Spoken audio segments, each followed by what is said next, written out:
araw na ito, pag-uusapan natin kung ano nga ba ang nauna. Ang itlog ba o ang manok? Let's go!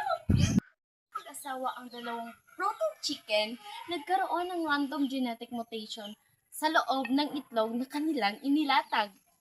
Ang mutation nito ang nagpabago sa loob ng itlog para maging tunay na manok ang mapisa.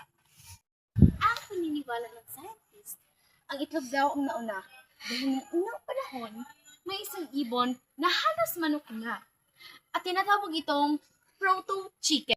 Kaya ang itlog na ito ay nauna bago lumabas ang manok dito.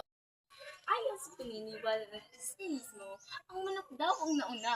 Ayon sa aklat ng Genesis sa Biblia, nilikha ng Diyos ang mga hayop na ganap na at buo na ang anyo. Kaya sa pananaw na ito, ang manok ang nauna na nilikha. Hindi sila dumaan sa mahabang evolusyon. Bye-bye, kids!